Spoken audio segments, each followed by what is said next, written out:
Hi లా friends, మీరు చూస్తున్నారు కదా, మేము ఈరోజు చేపలు పట్టుకొచ్చాం అనమాట. చూడండి ఫ్రెండ్స్, ఇక్కడ చెరువు దగ్గర అనమాట.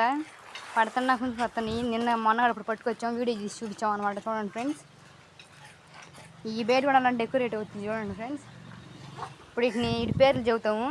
చూడండి, చూడండి ఫ్రెండ్స్, ఈ కొరమేరలు అనమాట. దీని పేరు చందమామ అనమాట. ఈ రెండు చందమామలు, ఇది కొరమేరు. ఈ మొత్తం బొచ్చులు అనమాట. ఈ బొచ్చు పెద్ద బొచ్చే. చూడండి, పెద్ద కొరకాయ. చూడండి ఫ్రెండ్స్, ఈ కొరకలే, ఇది బొచ్చే. ఇక చూడండి ఫ్రెండ్స్, ఈ మొత్తం కొరమేలు అనమాట. చూడండి, బొచ్చు పడింది మనకి. ఈ మొత్తం గురకలు, అయ్యి గురకలు, వీటిలో జల్లలు ఉన్నాయి అనమాట. ఒకటి రెండు చిన్న చిన్నవి మేపట్లు. లైక్ చేయండి, షేర్ చేయండి, సబ్స్క్రైబ్ చేయండి. మరిన్ని వీడియో కోసం వేచునండి. Bye bye, please subscribe.